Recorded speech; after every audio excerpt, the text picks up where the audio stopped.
IGN's Comic-Con coverage brought to you by Death Race. In theaters August 22nd. You're back at Comic-Con. Last year you debuted the show here and it was really incredible response. How gratifying was it to hear this crowd react to the show like that? It was incredible because, you know, when you make a TV show, you often are making it and people watch it in a solitary confinement or, you know, with two other people and you don't get to watch it with them. So to be in a room of 1,000 people and hear them laugh and gasp and all of that was amazing. And as soon as it was over, we immediately turned to each other and said, the second episode is going to be such a letdown. Yeah, we really raised expectations, which we don't like to do on a regular basis. Yeah. It was really so cool to get that theatrical experience. For the most part, it's just us watching the show together and seeing if we laugh. Which we do. Which we do. Yeah. Yeah. So, you know, I'm thinking you're here at Comic-Con. It seems like Chuck and Morgan would certainly love Comic-Con. Have you ever thought about a storyline here? We have, and if we were a little more clever or organized, we probably would be shooting right now. Yeah. We'd be shooting an episode. Although it would be very hard to shoot down here, and I think the Hills are shooting down here this year. That's how big Comic-Con's gotten. I'm just kidding, kind of. But it's the perfect environment for an episode, absolutely. It's just he has this poster on his. I know he actually has a coffee cup and a poster in his room. So Chuck definitely is somebody who would actually go to Comic-Con. You talk about season 2 and where it picks up. Absolutely not. We can talk about season 3. Okay, cool. We're just going to jump ahead.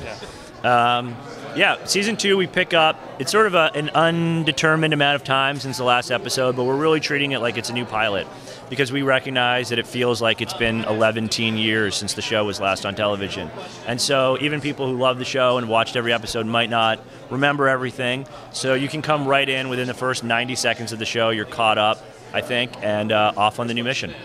Yeah, and we're really excited about actually taking the show and taking it into new directions as well. So by the end of the first episode, the whole show's been kind of turned on its head. Even though it's still Chuck, it's still going to be, you know, a different adventure every week, but it's, you know, it's going to be new and different as well. I do think the IGN readers will be mourning the loss of the Wienerlicious outfit. Fear not. Fear not. We feel very strongly that the new outfit is adorable and built to last over time. The Wienerlicious outfit is so 07. Yeah, 1807. It's very strange. Yeah. The new outfit, the orange is going to be fantastic and is it's very exciting in its own right. It is. It's our version of Pinkberry. So it's called the orange, or as we call it for short, the 00.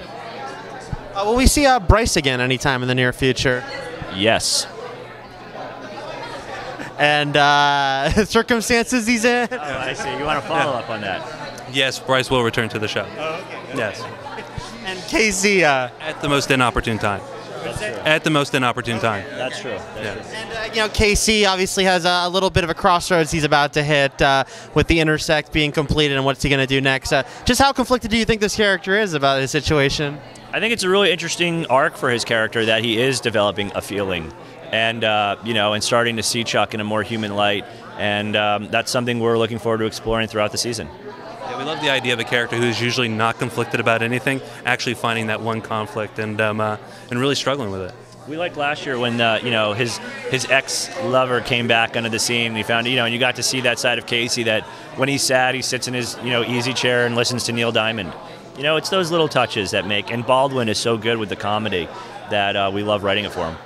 And maybe we'll learn where those bonsai trees come from in this next season. Ooh, what a tease. Ooh.